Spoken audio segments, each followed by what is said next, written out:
Hey guys, I'm so pumped because I've had time to make a very quick Halloween cake. Anybody that's been watching my channel for a while knows that spooky season is my favorite for decorating cakes. This is a nice simple one, well, simple-ish. It takes a little bit of patience, but it's easy and it's fun, and I hope you love this video. So without any further ado, let's get on to the tutorial.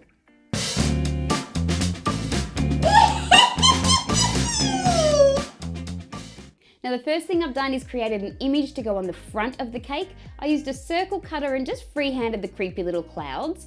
And I've transferred that image onto a piece of parchment paper that is long enough to fit the circumference of the cake and high enough to reach from the bottom to the top.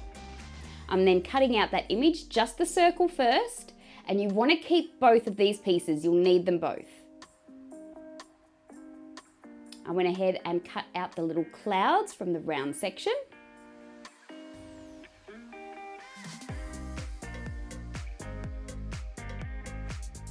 Now for this cake, I'm using a 5-inch round, 5-inch high cake that I've covered in a very light orange fondant. If you want to see how I cover my cakes in fondant, I will put a link in the iCard above. I've wrapped that parchment around the cake and just pinned it down for security. I'm now taking my airbrush, and with some orange airbrush color, I'm going around the outside of the circle to really darken up the outside, and just a light spray on the inside.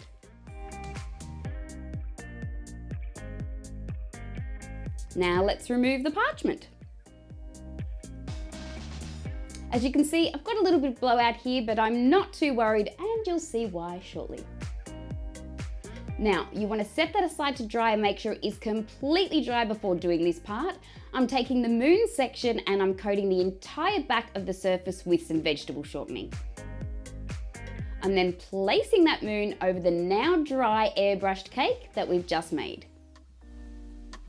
Pushing it all down, make sure that there's no little areas where black can seep in, although I still had that issue. I'm now taking my black airbrush color and I am covering the entire cake. Now if you don't have an airbrush, don't panic. You could always just cover the cake in black fondant and use an orange fondant moon on the front.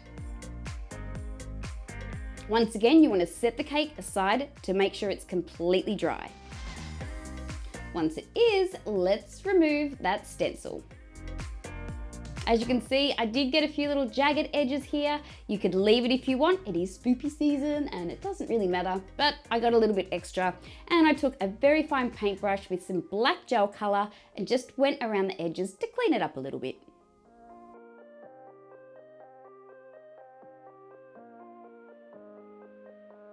Concentration mouth. How embarrassing. And there we go. Now you want to pop that aside to dry. What I have here is some plain white fondant that I've added some Tylose to, and I've rolled it out pretty thickly. I've then found an image online that I absolutely loved. I'll put a link in the description below where I found this image. I printed it out to the size I wanted, and then on the back I covered it entirely with HB pencil.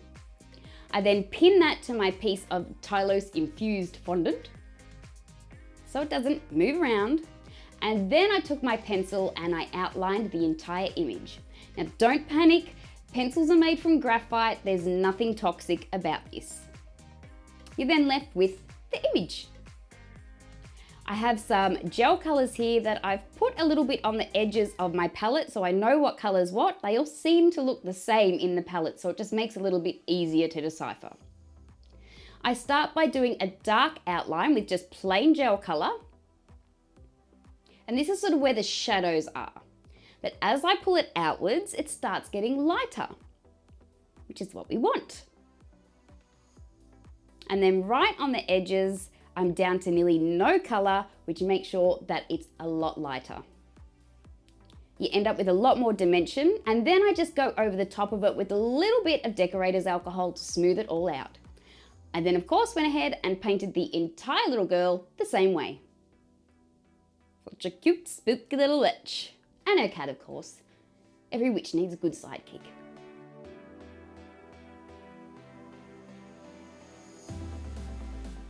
When that was done, I set that aside to dry for a couple of hours. 2 hours later. Once it it was dry, I came back in with some petal dust in pink and gave her some rosy little cheeks. And I pinked up the inside of the Sidekick cat's ears too. I'm then using an edible black marker. I will also put a link in the description where I got my marker pen, and went around the entire outside of my image. Just gives it a little bit more definition. I also added the details like the eyes, the nose, and the mouth. And she was done. Now the fiddly bit. It does take time, but if you take your time, it's quite easy. I just took my X-Acto knife and cut around the entire image, removing all the excess. All ready for the cake. Now, in a very similar fashion that I did the little girl image, I'm doing a haunted house. So I found an image online that I liked and made sure I printed it to size. Then I just placed it over a piece of white fondant with Tylose added, of course. But instead of using the pencil method this time, I just went around the outline with my Dresden tool, and I could do this with this image because it wasn't as complex as the little girl. Once again, I used my X-Acto blade to cut around the image and leave a haunted house. I took my airbrush again, and then I just airbrushed the entire thing in a light purple, and I decided to make a darker purple around the edges just to give it a bit of depth and dimension. Once again, if you don't have an airbrush, you could just cut this out of a purple fondant, and if you wanted to, add a little bit of petal dust around the sides to give it more dimension. Set that aside to dry. Once it's completely dry, what I decided to do was to hand cut the windows and the doors and the steps, just freehand, using my picture as a reference. This is just some yellow fondant, once again with some Tylose added and rolled very thinly. I attached those pieces to my haunted house with just a little bit of water. Now, if you're not confident about hand painting and all of that sort of jazz, you could, of course, just print out images onto edible paper, mount them on some Tylose infused fondant, and cut around them and place them on your cake instead. I decided to make a few cute little ghosties. I'm once again freehanding this on some thick white Tylose infused fondant with my Dresden tool. And then I just cut around that with my X-Acto blade also. Once again, using my black edible marker, I've just made a couple of little eyes and a little mouth. Super duper easy. I made 3 of these little guys. And then pinked up their cheeks with a little bit of pink petal dust. Too cute. And now to make some little pumpkins, I just rolled a piece of that same coloured paste that I'd covered the cake in into an overly bally shape, and took my Dresden tool and made lines all the way down the sides of the ball.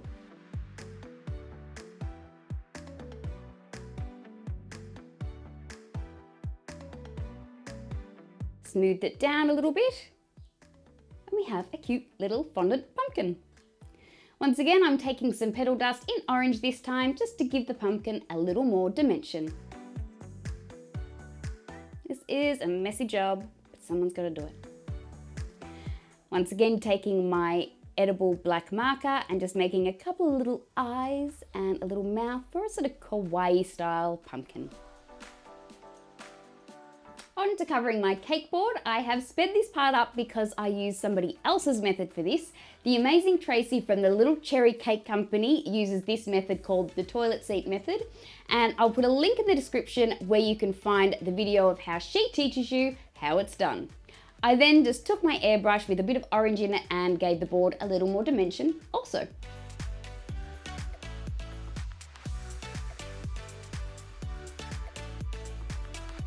Now it's time to attach the pieces to the cake. You want to make sure that your pieces are nice and firm but not completely hard, so we can maneuver them just a little bit if we need to. So decide on the placement where you want your pieces on your cake, and basically just attach them with a little bit of piping gel. A bit more piping gel onto the front. Our cute little witchy girl with her cat go right there, and a little bit more piping gel behind her hat for added security. I then noticed that there was quite a little bit of corn flour and stuff left over that I wasn't liking. So I just took my mini steamer and steamed the outside of the cake to clean it up. Worked a treat. As you can see, I've taken a wire and I've put a little bit of a spiral in it so that the ghost is sort of a bit more three-dimensionally away from the cake. Now, of course, I've just added the wire straight to the cake because this is a dummy cake. If it was a real cake, of course, don't forget to food safe your wires before placing them into your cake.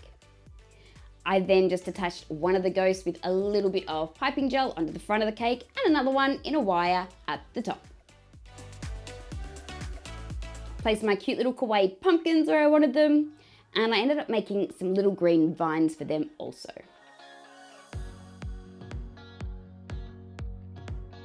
They were just very, very thin snakes of green fondant that I twisted around a skewer and placed them on top. And that, guys, is my Halloween cake that I can't believe I managed to get done. I know, right? I did a cute Halloween cake. Since when does that happen?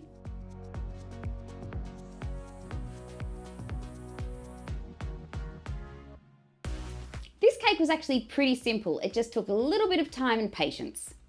But like I said earlier in the video, there are ways around it if you don't want to use an airbrush or don't have an airbrush. And if you don't want to hand paint the characters, you can always print them out onto edible paper.